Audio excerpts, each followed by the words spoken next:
aktres na si Gabby Garcia, hindi pa kayang sumabak sa beauty pageant sa ngayon.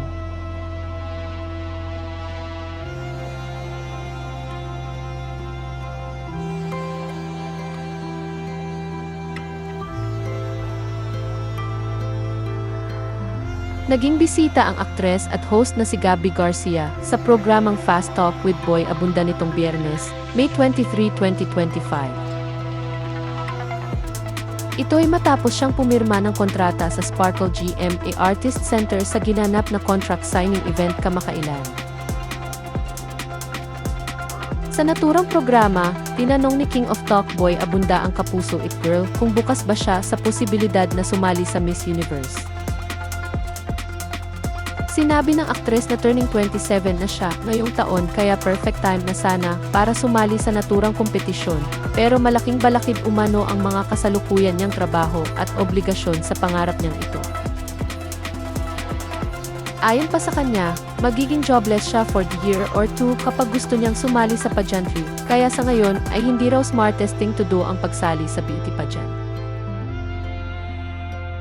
Anya, I'm turning 27 this year, so it would have been the perfect time to join, right?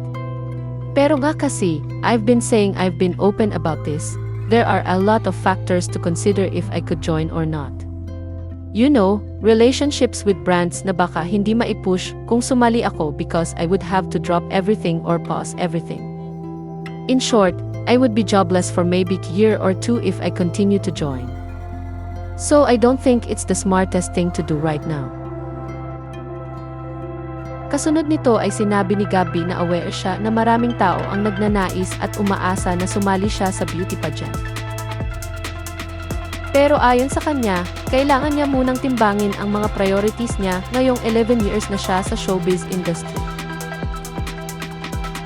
Bagamat sinabi ng aktres na hindi pa raw niya prioridad ang pagsali sa mga beauty pageant sa ngayon, inilahad ng Kapuso It Girl na bukas pa rin daw siya sa posibilidad na makasali siya sa naturang kompetisyon in the future. Anya, may mga bagay na kahit na gustong-gusto natin para sa sarili natin, sinasabi na ni Lord at sinasabi ng Destiny na hindi siya muna para sa iyo. So, I'm not closing my doors, definitely. I'm still open. But as of now, I have different things to prioritize.